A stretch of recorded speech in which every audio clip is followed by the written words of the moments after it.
How to delete your Evernote account. Hi everyone, welcome back to a new guide video of how to guide.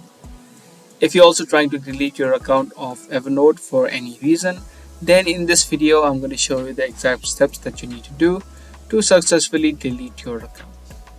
Now you cannot delete your account within the app of Evernote. For that you'll need to open up the website. So just open up your web browser first and search for evernote.com. And once you land up on the website of Evernote, click on the login button on the top right and then also log in to your account. Once you log into your account, you can see this interface. To delete your account, click on the settings or the gear icon that you see on the top left. Once you do, this settings page will open up. You just need to head over to login and security and you'll see an option called close your account.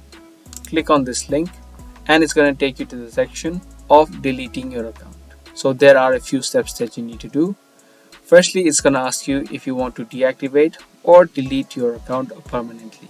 So the deactivation process is not permanent and you can reactivate it anytime you want. But if you want to completely remove or close your account, click on the second link. Once you click on it, it's going to give you a menu where again it's going to ask you if you want to deactivate or close my account.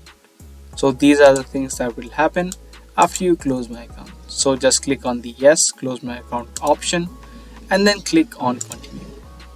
Again, in the next step, it's going to ask you to download your notes or back up your notes in the format of HTML or XML. If you want that, then you can click on the here link and then download all of your data. If you agree to delete your account, click on this box again and click on continue. Now lastly, you need to select a reason of deleting your account of Evernote. So just pick a reason, or if the reason is not given here, you can also click on others and type in some other reason that you have. And lastly, you need to type in the password of your Evernote account. Click on I'm not a robot and click on next and your account of Evernote will be successfully deleted. So that was the step-by-step process of deleting your account of Evernote. If you guys found this video helpful, be sure to let us know by giving this video a thumbs up. And if you are interested in more tutorial videos just like this, be sure to turn on the notifications so you get notified for more uploads that we post.